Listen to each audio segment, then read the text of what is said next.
94.7 The Block, New York's #1 for throwbacks. It's Shelley Wade welcoming New York City's own Rock and Roll Hall of Famer, Grammy Award winner, the first rapper to be honored by the Kennedy Center Honors, Queen's own LL Cool J. I'm in the building. Thank you for that intro. Yeah, feels good. I felt like when you visited my show last year, I felt like your visit, your cosign of 94.7 The Block, it just really made all the difference for me. You know, because you are hip hop, and so the fact that you came by, I'm like, that's LL cosigning us. I loved it. I love what you guys are doing. I love, it's all about, timeless hip hop culture and lifting it up. And that's what I'm about. You know what I'm saying? The fact that these artists don't have an expiration date and that hip hop culture isn't disposable. And I love that, you know what I'm saying? And I think the goal now has to just be to, execute at a high level and have fun doing it. You know what I'm saying? Now, listen, you look like you're having fun. You seem, I think I'm going to call you omnipresent because everywhere I look, that's where you are. Yo, I mean, I just saw you hanging everywhere out. but the bed. Everywhere but the bed. I'm omnipresent, all right? I just saw you hanging out with Tom Cruise in Miami. Yeah. And then I saw you just yesterday in Hollywood, helping Ludacris get his star on the Hollywood Walk of Fame. Yeah. Why was it important for you to be there with him? Luda is an extremely talented artist. Great writer, great songwriter, great performer, and just a good dude. And I've been, following him since he started, and I just wanted to be there for him. He asked if I would do it, and I was honored that he asked. You know what I'm saying? To just see a younger brother go to that next level and reach those heights. So it's look, we got to be there for each other. You know what I'm saying? And we got to support one another. To me, that's how I look at it. So it's like, let's do it. And Luda is, he's a great artist, man. He's special dude, so it's all good. And you already got your star on the Hollywood Walk of Fame. What year did you get yours? Do you remember? I don't remember. And do you remember the feeling, it was an amazing feeling. It was the best feeling in the world.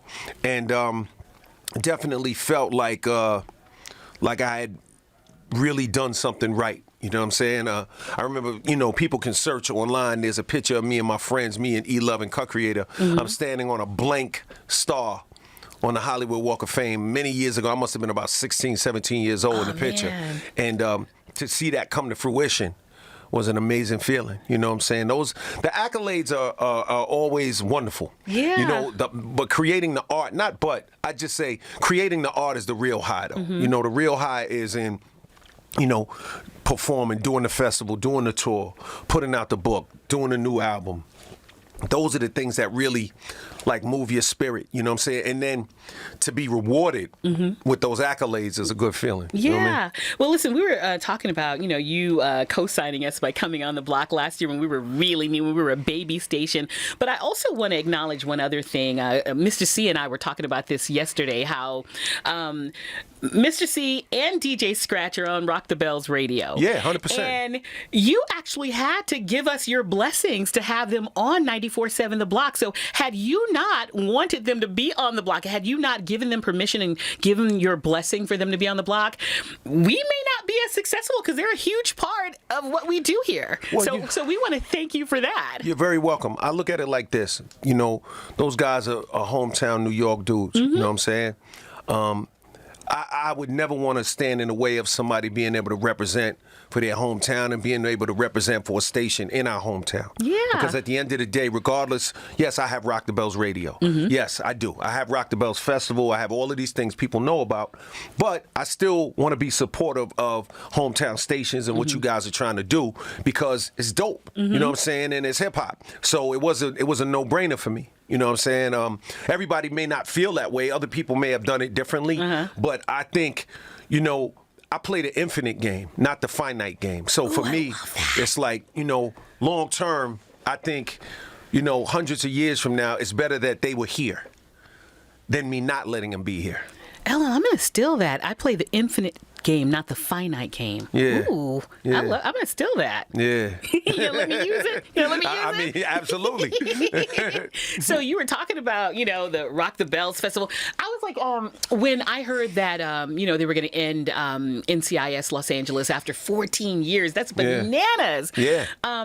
When I heard that, I thought maybe LL can get some rest now. No, like you said, you have so much going on. Yeah. Before we get into all of that, I want to talk about all this other stuff you have going on. Of course, you talked about it earlier, so let's get back into a Rock the Bells Fest, August 5th. Yeah, August 5th, the Rock the Bells Festival, and we'll have everybody from Queen Latifah to Ludacris to Redman and Method Man to, just so many different people. I mean, the list goes on and on. Yeah. You have the Boot Camp Clique doing a whole special thing, plus a new song, whole reunion with the whole Boot Camp Clique. Smith & Wesson, Duck Down, everybody. You'll have, Slick Rick doing his 30th anniversary, Great Adventures of Slick Rick. I mean, there's just going to be so many different artists. You'll have Rakim on there. You'll have Big Daddy Kane. You'll have it's going to be, and there'll be more people being announced soon. So definitely get your tickets August 5th, Forest Hill Stadium. We're going to do it real big. The festival is going to be a lot of fun. I watched the video that you and Salt and Pepper and Slick Rick put together. Yeah. Oh my God, that was amazing. Thank you. It was a lot of fun. I had a good time with that.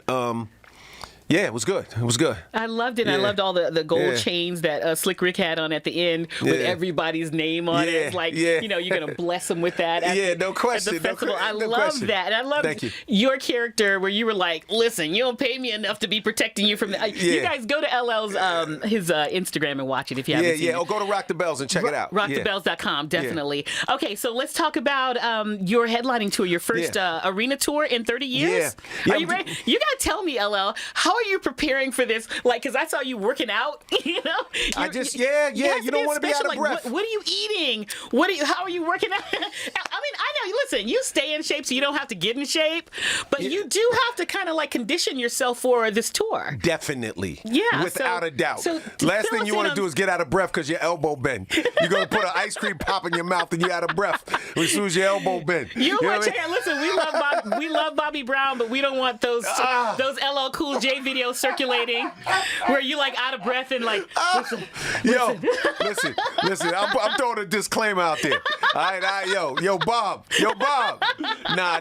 Shout out to my man B Brown, the world's greatest entertainer. Listen, we're gonna have a lot DJ You know what I'm saying? I've been on that treadmill, and getting ready, and it's gonna be high energy. I'm bringing the Roots with me, DJ Jazzy Jeff. I'm bringing Z Trip and a host of other artists that it'll be specially curated for every city. Yeah, and you're gonna be here. You're gonna be at Barclays and Prudential. Yeah, I'll be at Barclays on June 27th. I'll be at Prudential on June 28th, and we're gonna have a specially curated show. I'm in talks with some really very high-profile friends to be a part of this. So I would encourage everybody to get those LL Cool J tickets at the Barclays and get those LL Cool J tickets at Prudential for sure. Now, don't miss this. Listen, I know you're trying to keep some stuff close to the vest, but can you give us an exclusive so that the one thing I can say for sure is that all of the things I'm doing now are not about LL Cool J. They're about the fan. It's about the fans. Yeah. And it's about me giving you the best experience you could possibly have.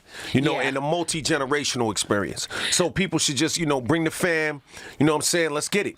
And what about the Rock the Bells cruise, the hip hop experience during this 50th year of hip hop? The cruise is a whole. That's another thing that we have going. That's going to be unbelievable as well. So I'll see a lot of people out there. I'll be definitely showing up, and that's going to be a lot of fun. You know what I'm saying? Like, look, all I want to do is I just want to make sure that hip hop culture is served on a silver platter. I don't want it to be served in a greasy brown paper bag. You know what I'm saying? You feel me? I feel you. Like I just want it to be right. You know what I mean? I want to do I want people we could do this big. Yeah. We don't have to half do this. Yeah. You know what I'm saying? Like, let's go all the way with it. You know what I'm saying? If James Cameron puts out a big movie, if Fast and Furious comes out, now you got all these Rock the Bell stuff, the LL tours and all. Like, this is what we're doing at a high level with excellence. And so let's get it. Let's have some fun. You know what I mean? All right, so let's talk about you and Q-Tip. Last time you were here last year, I said, hey, I'm looking forward to this album you're working on with Q-Tip. Now you've given us a preview of the first single. Let's talk about that before we play it. Well, it's funny. First single, I don't know if I would call it the first single. What would you call it? I don't know. It's a piece from the album. Okay. There are a lot of different types of songs on the album. It's very original. It's very unique. It's got a point of view. It's not an album where I'm just talking about success and just jaded and talking about how I'm above you. It's really about humanity. When I was running around in the city during the pandemic with my mask on and taking the bus and the subway and going to the projects and all that, I got reconnected with people and the world. And so I think that the key to this project, the interesting thing to me is that it's not me trying to recapture what I did before, and it's not me chasing something that's currently going on. It really is a unique and new thing. And I think that when you do that with art, it for some people, it takes a minute to catch up. Like, I remember when I was a little kid, when I first heard Planet Rock, I told my man, I'm like, yo, I don't like it. He said, why? I said, because it's different. And then, maybe a month later, it was like, Planet Rock, I couldn't get past it. Took over the world, yeah. So it's like, I would say that this record is very adventurous in that way. Mm-hmm. It's very forward. Q-Tip is a brilliant guy. He really pushed me. Mm-hmm. I give him a lot of credit for what he did on the record. It's not just like about me.